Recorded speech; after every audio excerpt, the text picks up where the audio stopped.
I am Bobby, 32 years old, and I have never felt good enough for my mother.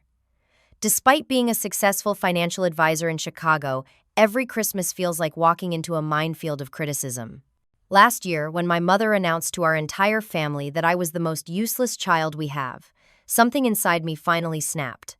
I stood up, looked her directly in the eyes, and said the words I had been holding back for years. Let me know where you are watching from, hit that like and subscribe button, and stay to hear how I finally stood up for myself after decades of being the family ATM. Growing up in a middle-class suburb of Boston, our house always looked perfect from the outside. White picket fence, neatly trimmed hedges, and a family that appeared picture-perfect to neighbors and friends. But inside those walls, the dynamics were anything but ideal. My family consisted of my mother Martha, my father Thomas, my older brother William, and my younger sister Audrey. From my earliest memories, the hierarchy was clear. William was the golden child, Audrey was the baby, and I was somewhere in between, never quite measuring up. My mother Martha ran our household with exacting standards. She was a former beauty queen who married young and gave up her dreams of modeling to raise a family. Perhaps that explained her resentment, especially toward me, the middle child who resembled my father, rather than inheriting her prized features. William got her blonde hair and blue eyes, Audrey, her delicate bone structure. I took after my father with brown hair, hazel eyes, and a practical rather than glamorous approach to life. Bobby, must you always have your nose in those math books? No boy will want to date a girl who talks about numbers all the time, my mother would say when I was just 12. Meanwhile, William would be praised for getting C's in the same subject I was getting, as in, "Look how social your brother is. He knows what matters in life," she would say, while my straight as collected dust on the refrigerator eventually replaced by Audrey's artwork or William's sports certificates. My father Thomas was a kind but passive man who worked as an insurance salesman. He would occasionally wink at me supportively or pat my shoulder after my mother delivered particularly harsh criticism, but he never openly contradicted her. "Your mother means well," he would whisper when we were alone. "She just wants what is best for you." But what was best for me never seemed to align with what I actually wanted or was good at. When I won the state mathematics competition in 8th grade, my mother merely nodded and asked why I could not do something more ladylike. That same week, William scored the winning touchdown in his football game, and my mother threw him a party inviting the entire neighborhood. "William is building connections," she explained when I questioned the disparity in celebration. "Relationships are what matter in life, not some trophy for being good with calculators." Despite the discouragement, my passion for finance only grew stronger. I started managing my allowance meticulously at age 10, opened my first savings account at 13, and by 16 I was reading investment books and following the stock market. My father secretly encouraged this interest, sometimes bringing home financial magazines or newspaper sections. "You have a gift, Bobby," he told me once when my mother was out. "Do not let anyone tell you otherwise." High school brought more of the same. My academic achievements were expected rather than celebrated. When I was accepted to all 7 colleges, I applied to my mother simply said, "Well, that is what happens when you have no social life." Meanwhile, William struggled to get into a state school, and my parents threw him an acceptance party. When Audrey performed in the school play with a minor role, my mother bought her flowers and took dozens of pictures. When I became the first junior to be named president of the business club, it warranted barely a nod. The pattern extended beyond acknowledgement to actual support. When William needed a car for college, my parents bought him one. When Audrey wanted dance lessons, they found the money. When I asked for help with college application fees, my mother suggested I get a part-time job. So I did. By 17, I was working 20 hours a week at the local bank, saving for college and helping with household expenses when things got tight. Quietly, I began assuming financial responsibilities. When the refrigerator broke during my senior year, I offered my savings to help replace it. When William needed emergency dental surgery not covered by insurance, I contributed the money I had been saving for a laptop. "That is what family does," my father said appreciatively, but my mother just took the money with barely a thank you, as if it were expected. Despite everything, I continued to hope that one day my accomplishments would be enough. That one day my mother would look at me with the same pride she showed my siblings. That one day the emotional investment I made in our family would yield returns in the form of acceptance and love. That hope sustained me through years of being overlooked and undervalued. It pushed me to excel even when excellence went unrecognized. It convinced me that if I just achieved enough, saved enough, contributed enough, I would finally earn what seemed to come freely to my siblings, my mother's unconditional approval. But as I would learn in the years to come, some investments never pay off no matter how much you put into them. Northwestern University became my escape. When the acceptance letter arrived along with a substantial merit scholarship, I felt vindicated. This prestigious university wanted me for the very qualities my mother dismissed: my intelligence, work ethic, and financial aptitude. Northwestern, in Chicago. Why would you go so far when there are perfectly good schools here in Massachusetts? My mother questioned. William stayed close to home. He understands family loyalty. What she failed to mention was that William had no choice but to attend the local state university, given his grades and our family's financial situation. My scholarship to Northwestern was the only way I could afford to attend such a prestigious school. It is the best finance program in the Midwest, Mom, I explained. And they are giving me a scholarship. Always about the money with you, she sighed, making it sound like a character flaw rather than a practical consideration. My father drove me to the airport for my flight to Chicago. I am proud of you, Bobby, he said quietly as we hugged goodbye. Show them what you can do. College was transformative. For the first time, I was surrounded by people who valued what I could do with numbers. My professors praised my analytical thinking. My classmates sought my help with complex financial models. I was not the odd girl out anymore. I was respected. Sophomore year, I secured an internship at a top financial firm in downtown Chicago. Junior year, I was offered a rare paid position that typically went to graduate students. By senior year, I had 3 job offers before graduation. When I called home with this news, my mother said, "That is nice, dear. Did you know William might be getting promoted to assistant manager at the sporting goods store, and Audrey is thinking of applying to graduate school?" I accepted a position at Lambert Financial Advisors, a boutique firm specializing in wealth management for young professionals. My starting salary was more than what my father was making after 30 years in insurance, but I never mentioned this fact to my family. Within 3 years, I was promoted twice. By 27, I became the youngest senior financial advisor in the firm's history. My client list grew, my investment strategies yielded consistent returns, and my reputation in Chicago's financial district solidified. At 29, I purchased my first apartment, a 1-bedroom, with a view of Lake Michigan. It stretched my budget, but as I told my clients, real estate in prime locations was always a solid investment. The day I got my keys, I called my parents to share the news. "That is nice," my mother said distractedly. "Did Audrey call you? William's wedding is going to cost more than they expected. They are upgrading to the premium catering package." And there it was, the familiar pivot from my achievement to what my siblings needed.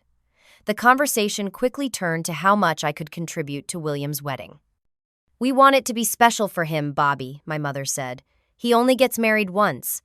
I ended up paying for the open bar at William's wedding, a $15,000 expense that delayed furnishing my new apartment. At the wedding, my mother introduced me to distant relatives as our Bobby. She works with money in Chicago before quickly turning the conversation to William's new job, or Audrey's acceptance to graduate school. Speaking of Audrey's graduate school, guess who paid the security deposit and first 3 months' rent on her apartment near campus? And when my parents' roof began leaking the following year, who sent $5,000 for repairs without being asked twice? The pattern was established. I was the family's financial safety net, yet somehow still the least valued member. Phone calls from home became predictable, casual inquiries about my life, followed by updates on William and Audrey, concluded with some mention of a financial need. The car needs a new transmission. Audrey's computer crashed, and she needs a new one for school. William and his wife want to take a second honeymoon. I always said yes. Perhaps part of me thought I could buy the approval that never came naturally. If I could not be the favorite child, at least I could be the reliable one, the successful one, the one they could count on. But with each check I wrote, each transfer I made, the resentment grew. So did the distance, both geographical and emotional. I began visiting home less frequently. Thanksgiving with friends in Chicago. a ski trip over Christmas instead of family dinner, excuses about work during spring breaks and summer holidays. The irony was not lost on me. I had become a successful financial advisor who helped clients secure their futures while failing to protect my own emotional assets. I could calculate the compound interest on any investment, but I could not quantify the diminishing returns on my hope for maternal approval. Still, some small part of me held on to the belief that one day my mother would see me clearly, that one day my contributions, both financial and otherwise, would be acknowledged. That one day I would sit at the family table and feel like an equal rather than an outsider. That hope, irrational as it was after years of evidence to the contrary, led me back to Boston for Christmas dinner last year, back to the table where everything would finally come to a head.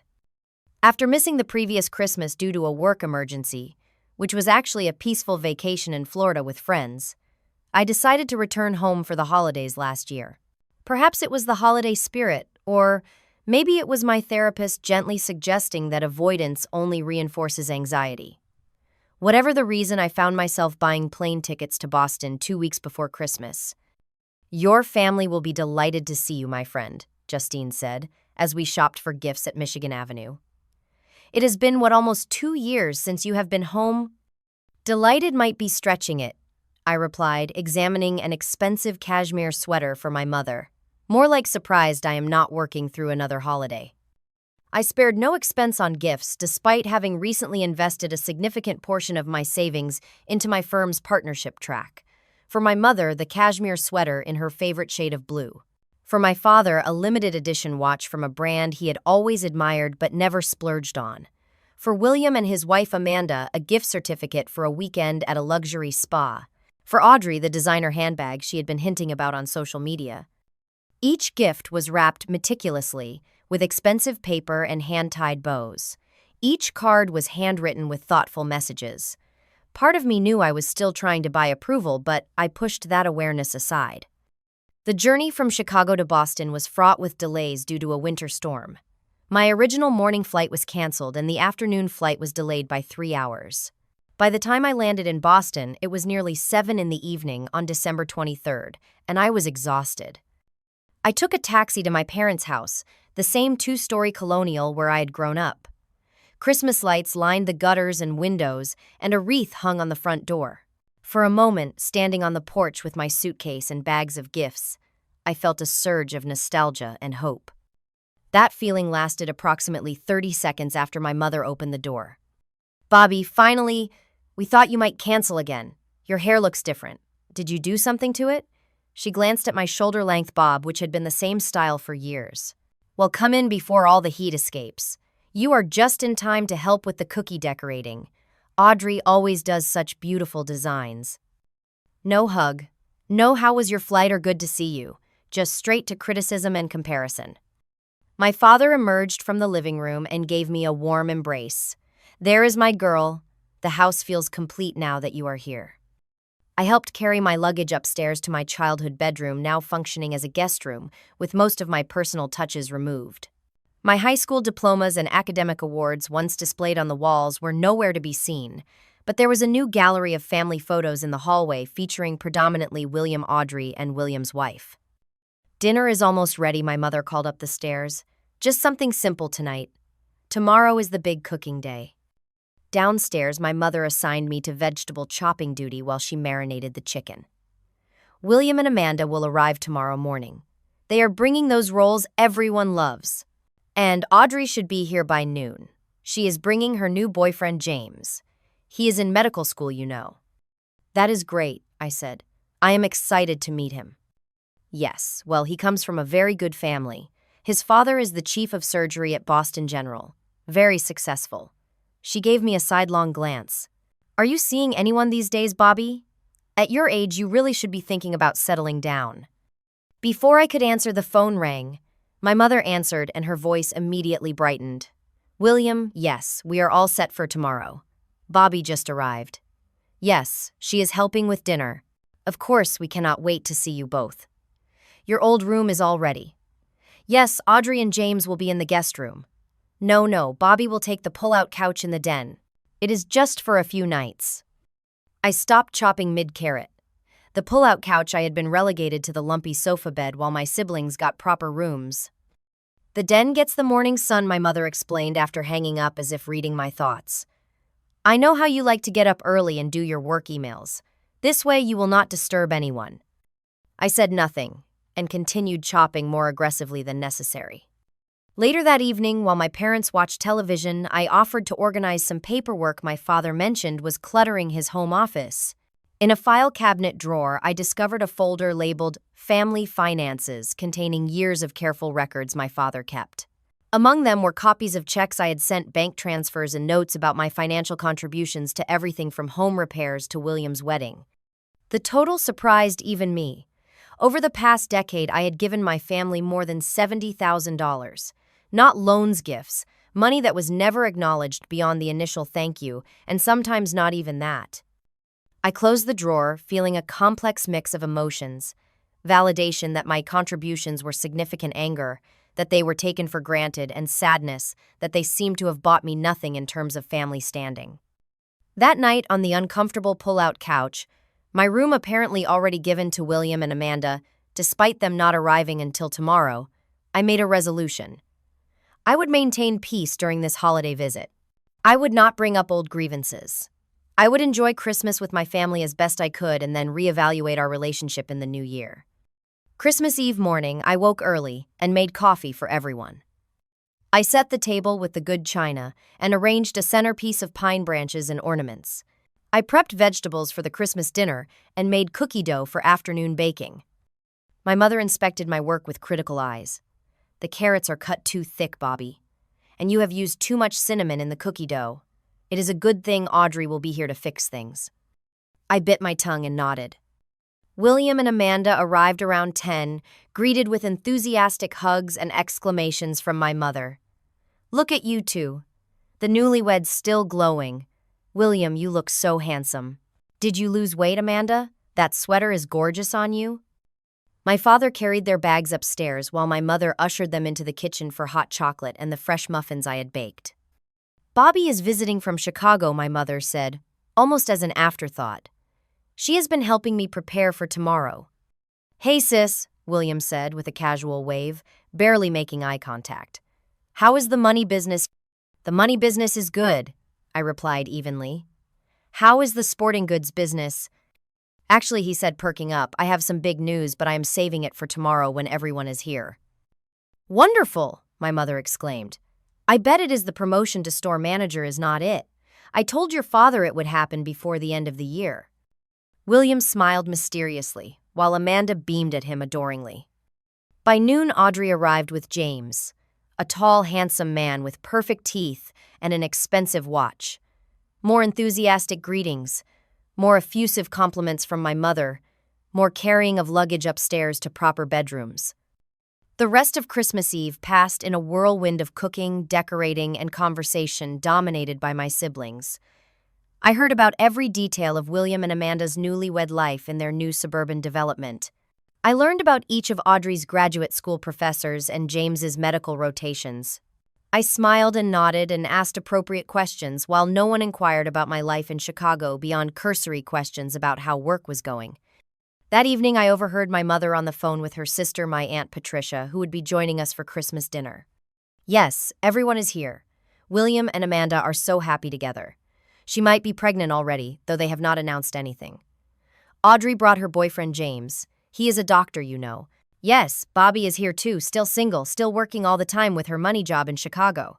No serious prospects from what I can tell. Well, you know how she is, all business, not much personality. At least she is helping with the cooking this year." I quietly retreated to the den, my temporary bedroom, and stared at the Christmas tree lights, mentally counting the hours until I could reasonably book an earlier return flight to Chicago. Christmas morning brought forced cheerfulness around the tree as we exchanged gifts. My carefully selected presents were met with polite thanks but little enthusiasm. The designer handbag for Audrey was nice, but not quite the style I wear now. The cashmere sweater for my mother was lovely, though I do not wear this shade of blue much anymore. The luxury watch for my father earned me a genuine hug, but my mother quickly redirected attention to the matching sweaters Audrey had bought for our parents. By afternoon, the house was bustling with extended family arriving for dinner.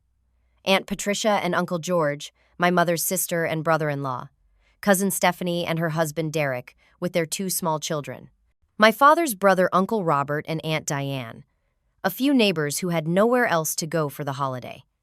The dining room table had been extended to its full length with all three leaves inserted. My mother's best tablecloth covered it, along with her wedding china crystal glasses in silver that I had polished that morning. Place cards with calligraphy names written by Audrey, of course, assigned everyone their seats.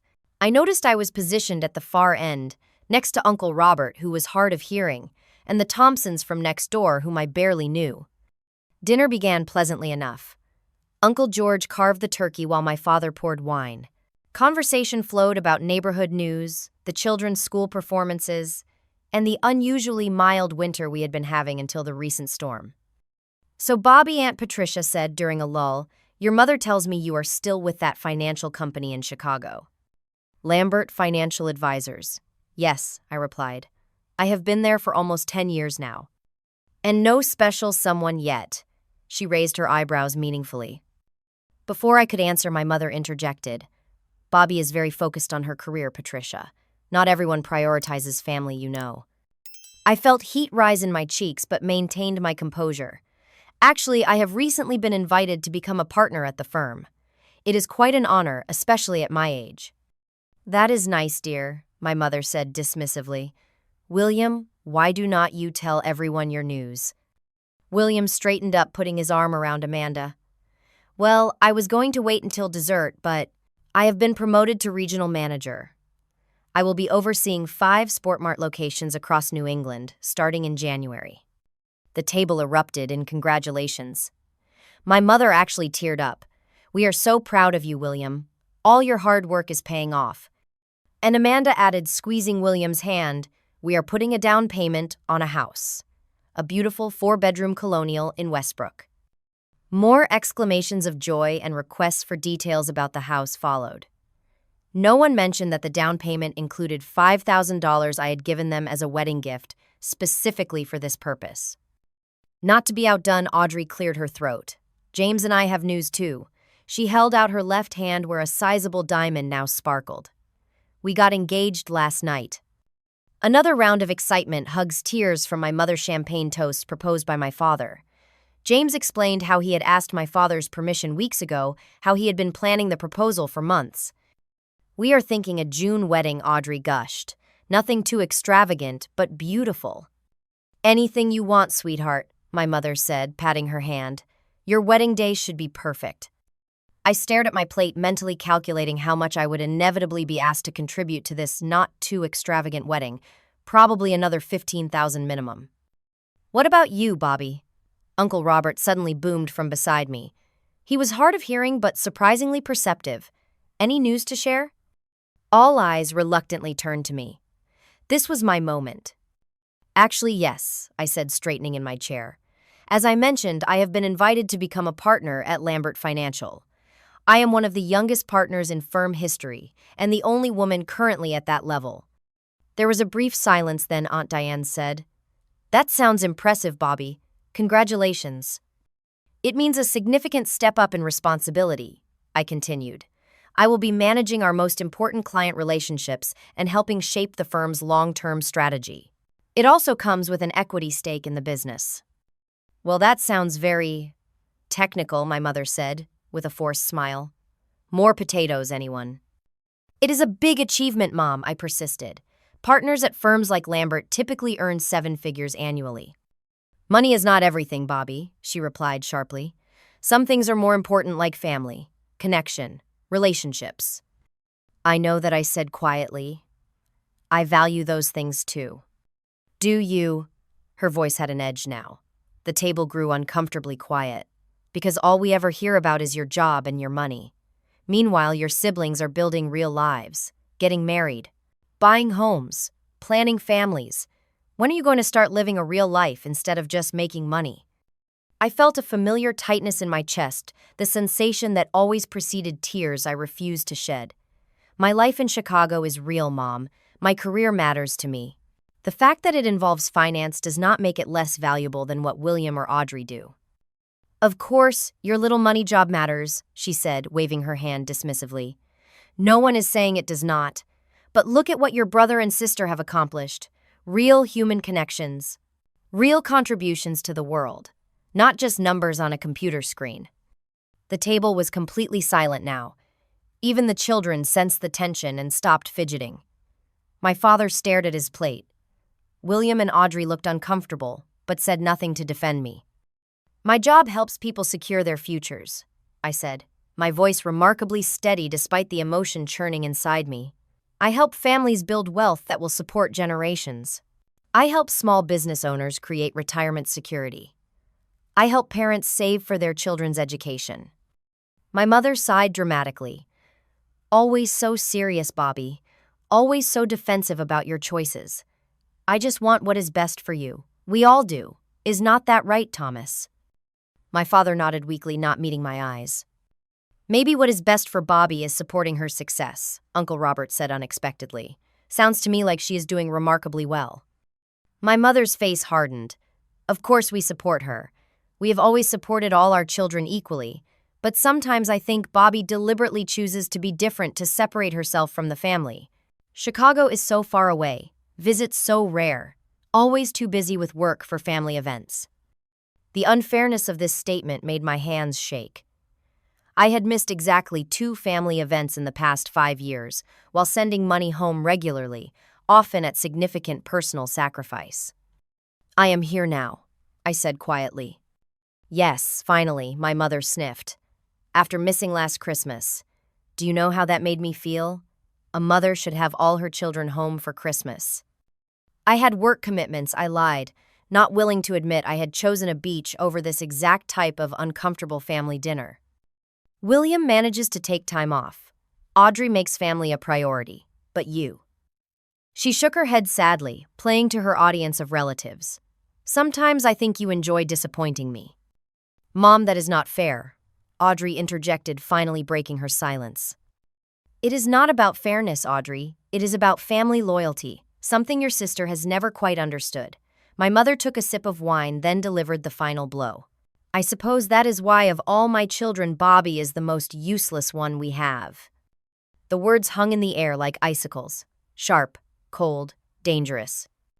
Aunt Patricia gasped. Cousin Stephanie's fork clattered against her plate. Uncle George suddenly became very interested in his napkin.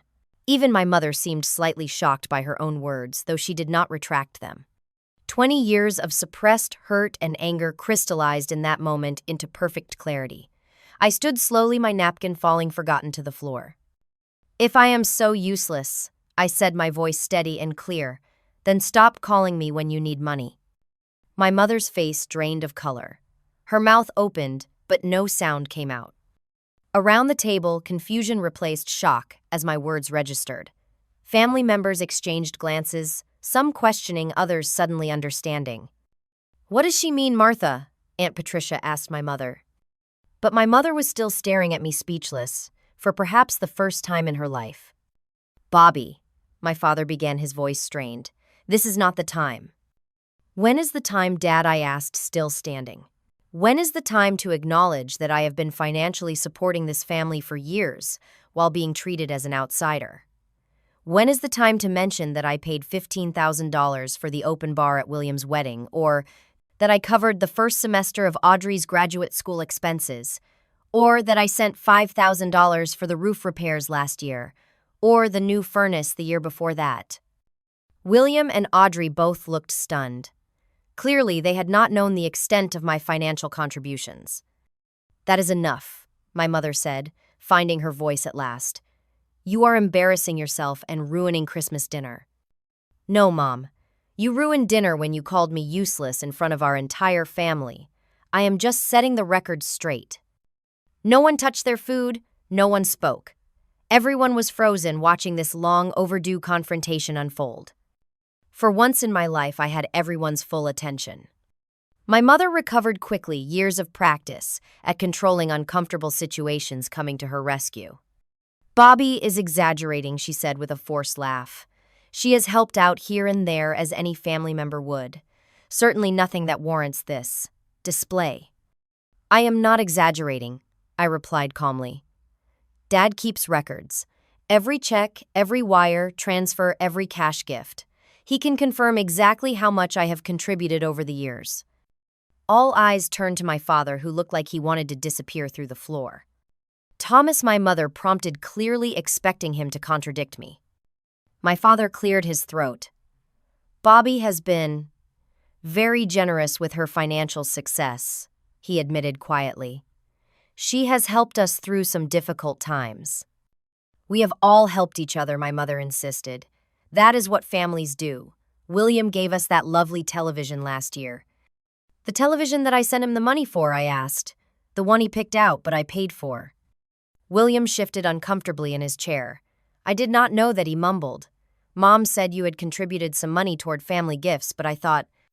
You thought what? That I just occasionally chipped in for birthdays and holidays. I have given this family more than $70,000 over the past decade. Gasps around the table. Aunt Patricia's hand flew to her chest. Uncle George let out a low whistle. William, I continued, turning to my brother. Did you know that the open bar at your wedding was $15,000? Did you know I had to postpone buying furniture for my apartment to cover that cost? William's face flushed. Mom said you wanted to contribute to the wedding. She never mentioned the amount. I turned to my sister. Audrey, did you know that the first and last month's rent plus security deposit on your graduate school apartment came from me? $12,000 total. Audrey's eyes widened. Dad told me it was from both of them. A family gift. It was a family gift, my mother interjected. Money is fungible, Bobby. It all goes into the family pot.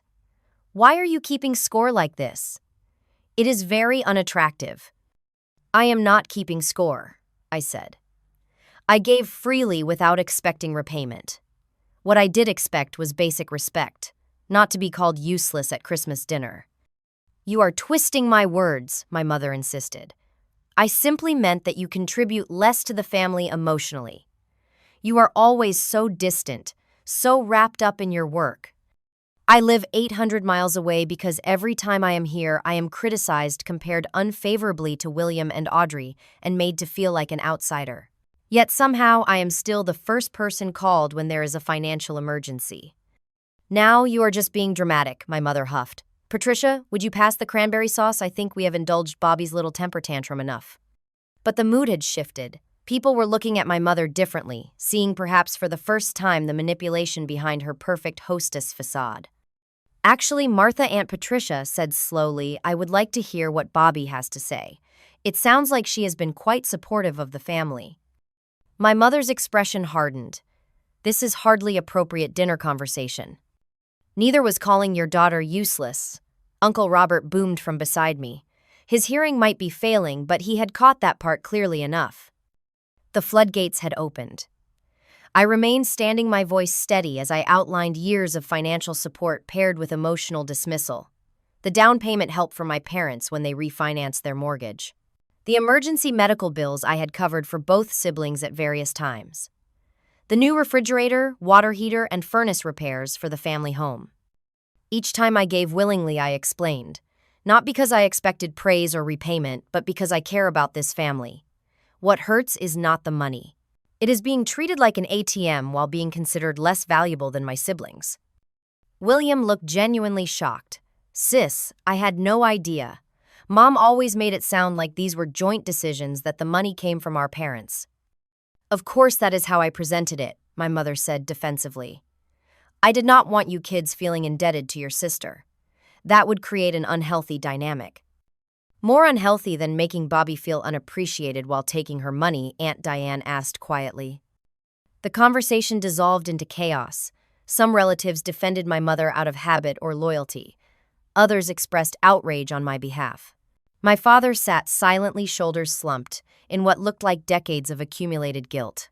William and Audrey appeared stunned, processing this new reality where their big sister had been quietly supporting their lives while being systematically diminished. Unable to control the situation, my mother switched tactics, tears welling in her eyes. I have only ever wanted what was best for all my children. If Bobby feels underappreciated, I am devastated. After all, I have sacrificed. The victim card. Her signature move when confronted with her own behavior. Usually it worked. Family members would rush to comfort her, assure her she was a wonderful mother, glare at whoever had upset her. Not this time. "I need some air," I said, placing my napkin on the table. "Excuse me." I walked out of the dining room with as much dignity as I could muster, ignoring my mother's calls to stop making a scene and my father's weak "Bobby, please." Upstairs in my childhood bedroom, temporarily serving as a storage room, I sat on the edge of the twin bed, now piled with boxes of Christmas decorations and old photo albums. My hands were shaking, but I felt oddly calm. The truth was finally out. The carefully maintained facade of our family dynamic had cracked wide open. I began packing my suitcase, not entirely sure of my next move, but certain I would not be sleeping under this roof tonight. As I folded clothes into my luggage, there was a soft knock at the door. "Bobby, it was Audrey. Can I come in?" I hesitated, then said, "Sure." She entered cautiously, eyes red from crying. Behind her was William, looking equally distressed. "Is it really true?" Audrey asked. "All of it. The money for my apartment, my tuition help." I nodded. "Dad has the records if you do not believe me." "It is not that we do not believe you," William said quickly. "We are just processing. Mom always made it sound like you were just chipping in," Audrey finished. "Not that you were the primary source." "Well, now you know," I said, continuing to pack. "Are you leaving?" William asked, noticing the suitcase. "I am going to a hotel tonight. I will book a flight back to Chicago tomorrow." "But it is Christmas," Audrey protested. "Yes, and I have been called useless in front of our entire extended family. I think that excuses me from the rest of the festivities." They both winced. "Mom should not have said that," William admitted. "It was cruel and obviously untrue." Obviously, I raised an eyebrow. Neither of you seemed particularly shocked when she said it. Neither of you jumped to my defense. They exchanged guilty glances. "We should have," Audrey said softly. "I am sorry, Bobby. Really sorry. Not just for today, but for everything. For not seeing what was happening. For not standing up for you sooner." William nodded in agreement. "I had no idea about the wedding bar, or the house down payment, if I had known." "Would it have changed anything?" I asked. "Would you have refused the money? Would you have challenged Mom's treatment of me?" Neither answered immediately, which was answer enough. "That is what I thought," I said, zipping up my suitcase. "Look, I do not blame either of you. Mom has always been a master manipulator. She pitted us against each other from childhood. I just cannot do this anymore. I cannot keep investing in relationships that yield nothing but pain." "Please do not cut us off," Audrey said, tears forming. "We can fix this. We can be better." "I am not cutting anyone off," I replied. "I am just setting boundaries. No more financial support without acknowledgement. No more accepting disrespect in exchange for conditional love." As I picked up my suitcase, there was another knock at the door. My father stood there looking older than I had ever seen him. "Bobby," he said, his voice breaking, "please do not leave like this." Behind him, I could see my mother at the end of the hallway watching but not approaching. "I will call you tomorrow, Dad," I said gently. "We can talk then. Right now, I need some space." He nodded, understanding in his eyes. "I will drive you to a hotel." "No need," I said. "I already called a taxi." And with that, I walked past my siblings, past my father, and past my mother, who still stood silently at the end of the hall. Down the stairs and out the front door into the cold December air, leaving behind the ruins of a Christmas dinner and the pretense of a perfect family. The lobby of the Marriott downtown was decorated with tasteful holiday garlands and a large Christmas tree adorned with gold and burgundy ornaments. Christmas music played softly from hidden speakers as I approached the front desk, suitcase in tow. "Merry Christmas," the receptionist said cheerfully. "Checking in?" "I need a room for tonight," I replied, "possibly longer." She typed into her computer. "You are in luck. We have had a few cancellations due to the weather earlier this week.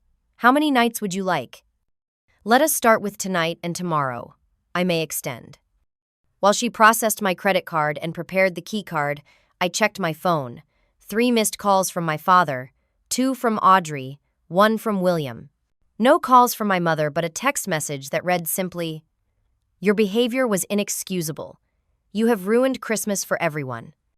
I put the phone away without responding. "Room 614, the receptionist said, handing me the key card. "Elevators are to your left. The restaurant is still serving our Christmas dinner special until 10 if you are hungry." "Thank you," I said, though food was the furthest thing from my mind. The room was standard hotel fare, queen bed, desk, armchair, bathroom with miniature toiletries, but it felt like a sanctuary after the emotional battlefield I had just left. I kicked off my shoes, sat on the edge of the bed, and finally allowed myself to feel the full impact of what had just happened. Tears came not of sadness but of release, years of suppressed hurt, anger, and disappointment flowing out in silent sobs that shook my body. I had finally stood up for myself, finally spoken the truth, finally stopped playing my assigned role in the family drama. Why then did I feel so empty? My phone buzzed again. A text from William. I had no idea about the money. None of us did except Mom and Dad. "I feel terrible. Please call me when you can." Then one from Audrey. "I am so sorry. For everything. For never seeing what was happening. For not standing up for you. Please do not shut us out." My father simply wrote, "I failed you. I am sorry. I love you." Still nothing from my mother besides her initial accusation. I ordered room service, though I barely touched the sandwich when it arrived. I took a long, hot shower, put on pajamas, and crawled into bed physically and emotionally exhausted. Yet, sleep eluded me. My mind kept replaying the dinner scene, the shocked faces, my mother's coldness, the decades of subtle and not-so-subtle put-downs. Around midnight, my phone buzzed again, a text from an unexpected source, Uncle Robert. "Proud of you for speaking your truth tonight. Your grandmother Caroline would have been proud too. She never let Martha walk all over her either. Get some rest. This will all look different in the morning." I smiled at the mention of my grandmother, my mother's mother, who had been a formidable woman with little patience for manipulation or self-pity. She and my mother had often butted heads. Perhaps I had inherited more from her than just her hazel eyes. With that comforting thought, I finally drifted into a dreamless sleep. Morning arrived with pale winter sunlight streaming through the hotel curtains. I ordered coffee from room service and sat by the window watching Boston come to life on the day after Christmas. My phone showed more missed calls and texts, which I still was not ready to address. Instead, I called Justine in Chicago. "Bobby," she answered immediately. "How is the family Christmas going?" "Nuclear meltdown," I replied, and proceeded to give her the abbreviated version of the previous night's events. "Holy shit," she said when I finished. "You actually said that to your mom? In front of everyone?" "I did." "Damn, girl. That is like seismic. How do you feel?" I considered the question. Lighter, scared, sad, relieved. All of it. Makes sense. You just dynamited a bridge you have been crossing carefully for decades. Of course it feels terrifying. But also freeing, right? "Yeah," I admitted. "Freeing." "So what now?" "I do not know. I am supposed to fly back tomorrow, but I might change my ticket to today if there are seats available." Or, Justine suggested you could stay and actually finish the conversation. Not with your mom necessarily, but with your dad, your siblings. Now that everything is out in the open, maybe there is a chance for real relationships, not the fake ones your mother orchestrated. I sighed. "When did you get so wise?" "I read a lot of self-help books," she laughed. "Seriously though, running away might feel good in the moment, but you might regret not seeing this through." After hanging up, I reluctantly checked my messages. Among them was a text from William. "Audrey and I are getting coffee at Riverside Cafe at 10. Would love if you could join us. Just us, no parents." It was 9:30. The cafe was only a few blocks from the hotel. After a moment's hesitation, I texted back, "I will be there." The Riverside Cafe was a cozy spot overlooking the Charles River, a place where Audrey and I had sometimes studied together during her high school years. William and Audrey were already at a corner table when I arrived, 2 coffee cups in front of them and a third waiting for me. "You came," Audrey said, obvious relief in her voice. "I did," I replied. taking the empty seat. Justine convinced me running back to Chicago might be premature. Wise friend William commented. An awkward silence fell. We all sipped our coffees, unsure how to begin this unprecedented, honest conversation. So William finally said, "That was quite a Christmas dinner." Despite everything, I laughed. That is one way to put it. Mom is still in shock, Audrey said. She spent the night alternating between crying and raging. Dad slept in the guest room. Is that supposed to make me feel guilty? I asked. No, William said quickly. Just filling you in. Actually, several relatives took your side after you left. Aunt Patricia told Mom she had always suspected you were underappreciated. Uncle Robert called her a queen bee with no honey. Even the Thompsons, who barely know us, said they were uncomfortable with how you were treated. I was not trying to create Team Bobby versus Team Mom, I sighed. I just could not take it anymore. Being called useless after everything. You are not useless, Audrey said firmly. You are amazing, successful, generous. I cannot believe I never saw how Mom treated you differently, or how much you have done for all of us. You were not supposed to see it, I explained. That was the point. Mom carefully controlled the narrative. Every gift from me was reframed as coming primarily from her and Dad, with me just helping out. Every accomplishment of mine was minimized while yours were maximized. William nodded slowly. I remember now so many instances. When you got that big scholarship to Northwestern, Mom told everyone it was just a partial scholarship and she and Dad were making huge sacrifices to send you there. But you were paying for everything yourself, weren't you? Everything except the plane tickets home for Christmas, which Dad secretly bought for me, I confirmed. And my apartment at grad school, Audrey said, her eyes widening with realization. Dad told me the first and last month's rent were from the family emergency fund. That was a lie, wasn't it? There is no family emergency fund. There is just you. Dad meant well, I said, feeling a strange need to defend him. He was caught in the middle, trying to keep peace while also acknowledging my contributions in his own way. But he let it happen, William pointed out. He let Mom treat you like the family bank while treating you like the least favorite child. Yes, I admitted. He did. We talked for nearly 3 hours, ordering more coffee and then lunch. For the first time ever, we spoke without our mother's filtering and reframing. I learned that William had been told I resented his success and was jealous of his marriage, which was why I rarely called him directly. Audrey revealed she had been advised not to bother me with her problems because I was too busy with work to care about family matters. We compared notes on conversations with our mother, discovering how she had subtly turned us against each other for years, ensuring she remained the central figure in all family relationships. It was enlightening, heartbreaking, and ultimately healing to finally understand the full picture. So what now? Audrey asked eventually. Are you going to cut contact with the family? Not with you two, I said. Now that we understand what was happening, maybe we can build better relationships directly with each other. As for Mom, I do not know. I cannot go back to the way things were.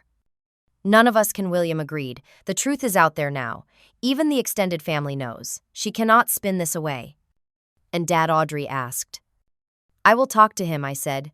He has enabled her behavior, but I believe he truly loves all of us. He was just too weak to stand up to her. After lunch, we hugged goodbye, genuine hugs with promises to stay in direct contact. No parental filtering required. I returned to the hotel feeling lighter, as if a heavy backpack I had been carrying for years had been removed. That afternoon, my father called. Can I see you? He asked, his voice rough with emotion. Yes, I said after a moment's consideration, but not at the house. I understand. I can come to your hotel or meet you somewhere. We arranged to meet in the hotel lobby in an hour. When he arrived, he looked like he had aged 10 years overnight. His shoulders were stooped, his face drawn. Thank you for seeing me, he said as we sat in a quiet corner of the lobby. I know you have every right to be angry with me. I am not angry, Dad. Not anymore, just sad. I should have protected you, should have stopped her from playing favorites, should have acknowledged your contributions to the family openly instead of letting her take credit or minimize them. Why didn't you? I asked, the question that had haunted me for years. He sighed heavily. Fear, I suppose. Weakness.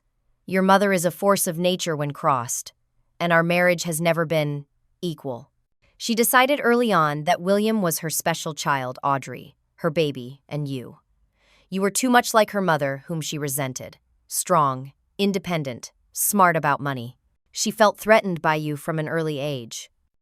That is no excuse. No, it is not. Just an explanation. He reached into his jacket pocket and pulled out an envelope. This is a record of every financial contribution you have made to the family over the past 12 years. $78,432 total. I stared at the envelope but did not take it. I told you I am not keeping score. I know, but I am. This money represents your love for us given freely despite how poorly you were treated.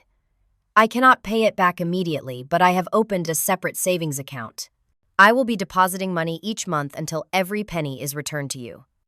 Dad, that is not necessary. Yes, it is, he said firmly, showing more backbone than I had seen in years.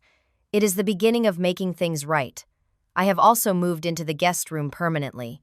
I told your mother yesterday that things need to change if she wants to save this marriage and her relationships with her children. How did she take that? About as well as you would expect. But for the first time in 40 years, I did not back down when she cried and accused me of betrayal. He looked directly into my eyes. I failed you, Bobby. I cannot change the past, but I can promise to do better going forward. I took his hand, this man who had been both my greatest champion and greatest disappointment. I would like that. When it was time for me to leave, he walked me to my rental car. Will you come back to the house before you go back to Chicago? Just to get your things. I considered this. Is Mom going to be there? Probably. She refuses to leave the house right now, says she is the injured party and should not have to make herself scarce. I smiled despite myself. Classic Martha. Then no. I had the hotel send someone to collect my luggage yesterday evening. Everything is already here with me. He nodded in understanding. When will you be back in Boston? I do not know, Dad. Not soon. I need some time. Of course. He hugged me tightly.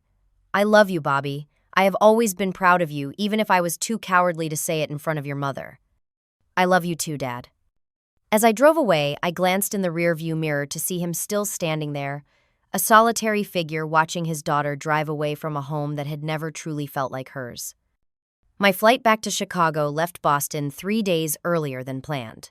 As the plane climbed through the clouds, I felt a curious mix of emotions, grief for the family relationships I had always wanted, but never truly had relief at finally speaking my truth and anxiety about what would come next. The family dynamic that had defined my entire life, dysfunctional as it was, had been shattered. What would replace it remained unclear. Landing at O'Hare, I was greeted by Justine, who had insisted on picking me up despite my protests that I could take a rideshare. You need a friendly face, she had texted. No arguments. Seeing her waiting at arrivals holding a ridiculous sign reading "World's Most Useful Friend," I burst into laughter and felt the tension of the past few days begin to dissolve. Too soon for useless jokes, she asked with a grin as she hugged me. Actually, perfect timing, I replied. That night, Justine and 2 other close friends came to my apartment with takeout Thai food, wine, and sympathetic ears. I recounted the entire Christmas dinner saga, including the aftermath with my siblings and father. I feel guilty, I admitted after finishing the story. Like I ruined Christmas for everyone. You did not ruin anything, my friend Dina insisted. Your mother ruined it with decades of manipulation and that final cruel comment. You just refused to keep playing your assigned role in her drama. Exactly, Justine agreed. This guilt you are feeling, that is programming. Your mother trained you to feel responsible for her feelings and the family harmony. That is not your job.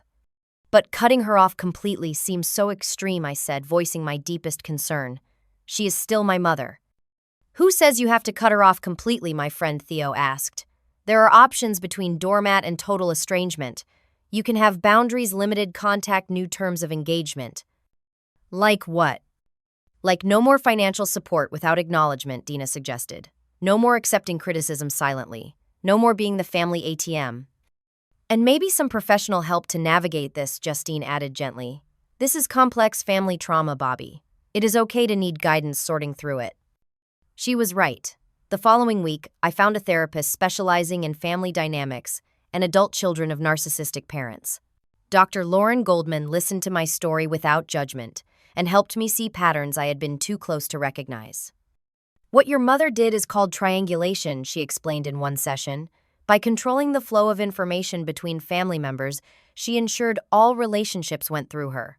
That gave her power and prevented you from forming direct, healthy bonds with your siblings. Over the weeks that followed, I maintained regular contact with William and Audrey. For the first time, we were building relationships uncensored by our mother's influence. William called to ask my advice about investment strategies for his new salary.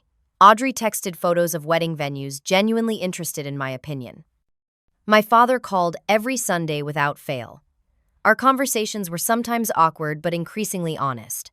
He had begun his own therapy, he told me, trying to understand why he had allowed his wife to mistreat his daughter for so many years. The guest room had become his permanent bedroom. As for my mother, she had cycled through various strategies to regain control. First came angry texts accusing me of turning the family against her. When those went unanswered, she shifted to playing victim, sending tearful voicemails about how a mother's love was being repaid with cruelty. Finally, when neither approach worked, she tried acting as if nothing had happened, sending chatty messages about neighborhood gossip and forwarding recipes she thought I might like. I responded politely but briefly to this last category, maintaining what my therapist called minimal contact. I did not engage with the guilt trips or accusations. When she made pointed references to family expenses or financial needs, I simply did not acknowledge them. I feel stronger, I told Dr. Goldman after 3 months of therapy, but also sad. I am mourning the mother I wished I had, not the one I actually have. That is a profound insight, she replied. Many people in your situation never reach that understanding. They keep hoping the parent will change rather than accepting reality and building a life based on that acceptance. My newfound boundaries extended beyond family to other areas of my life. At work, I became more assertive about my accomplishments rather than quietly letting others take credit. In my personal finances, I created a strict budget that prioritized my own needs and goals rather than standing ready to bail out family members. Most surprisingly, I began dating again after years of focusing exclusively on career. I met Jordan, an architectural engineer, at a charity event in May. On our third date, I took the risk of telling him about my family situation, expecting him to be scared off by the complexity. Instead, he shared his own experiences with a critical father who had never approved of his career choice. Family stuff is always complicated, he said. The question is whether you let it define you or use it to grow stronger. 6 months after the infamous Christmas dinner, I received an invitation to a small family gathering at William and Amanda's new house. My mother would be there. You do not have to go, Dr. Goldman assured me when I brought it up in therapy. But if you do remember your boundaries, prepare some responses for difficult moments, and have an exit strategy if things get uncomfortable. I decided to attend driving to Boston on a beautiful June weekend. William and Amanda's new house was lovely, a colonial with a big yard just as they had described at Christmas dinner. My father greeted me with a warm hug. Audrey and James showed off her engagement ring. And my mother was subdued, watchful, as if assessing this new daughter who no longer responded to her usual tactics. Bobby, she said with a tight smile, you look well. Chicago must agree with you. It does, I replied simply. Your garden looks beautiful, William. Did you plant those hydrangeas? The shift in attention away from her was deliberate, and I saw her register it. Throughout the afternoon, she made several attempts to criticize me indirectly or make pointed references to family financial matters. Each time I either did not respond or changed the subject pleasantly but firmly. During dinner, when she began a story clearly intended to embarrass me, my father did something unprecedented. Martha, he said quietly but firmly, that is enough. The table fell silent. My mother looked genuinely shocked. Then, remarkably, she stopped. Later, as I was helping clean up in the kitchen, she approached me alone. So this is how it is going to be now, she asked, her voice. A mixture of resentment and uncertainty. You all united against me. No one is against you, Mom, I replied calmly. We just will not accept the old patterns anymore. You can be part of this family without controlling everyone in it. She did not respond, but I saw something flicker in her eyes. Not acceptance, not yet, but perhaps the first recognition that things had changed irrevocably. 1 year after the Christmas dinner confrontation, I hosted a celebration in Chicago from my official promotion to partner. William and Amanda flew in, as did Audrey and James, now married after a small ceremony the previous month. My father came staying in a hotel downtown and using the trip as an opportunity to visit Chicago's architectural landmarks, a longtime interest he had rarely indulged. My mother did not come. She sent a brief card with congratulations, but claimed a prior commitment. I was neither surprised nor particularly disappointed. The painful truth was that our relationship might never be close, and I had made peace with that possibility. The celebration was joyful nonetheless. My siblings, my father, my friends, my colleagues, and Jordan, now officially my boyfriend, gathered to toast my achievement. There was no undercurrent of comparison, no subtle put-downs disguised as concern, no manipulation of relationships, just genuine celebration and love. Later that night, after everyone had gone and Jordan and I were cleaning up, he asked, "How do you feel? Was it hard not having your mom here?" I considered the question carefully. A year ago, I would have said yes. I would have felt incomplete without her approval, even knowing it would come with strings attached. But now I realize something important. What is that? The freedom I have found is not in finally getting my mother's approval. It is in no longer needing it. That truth, hard-won through therapy and reflection, had been the most valuable lesson of the past year. My worth was not determined by my mother's assessment. My value was not measured by what I could provide to others financially. My success was not diminished by her inability to acknowledge it. Looking back now, I can see that Christmas dinner as a turning point rather than an ending. The moment I stood up and refused to accept being called useless was the moment I reclaimed my power. Not through anger or revenge, but through simple truth spoken calmly in the face of lifelong manipulation. Family is complicated. Blood ties do not automatically create healthy relationships. Sometimes the bravest thing you can do is set boundaries with those who should love you most but hurt you deepest. Sometimes healing means accepting that certain relationships may never be what you hoped, while nurturing those that bring genuine support and joy. Have you ever had to stand up to a family member who consistently undervalued you? How did you handle it? Let me know in the comments, and if this story resonated with you, please like, subscribe, and share. Remember that your worth is never determined by someone else's inability to see your value. Thank you for listening to my story, and I hope it helps someone else find the courage to speak their truth.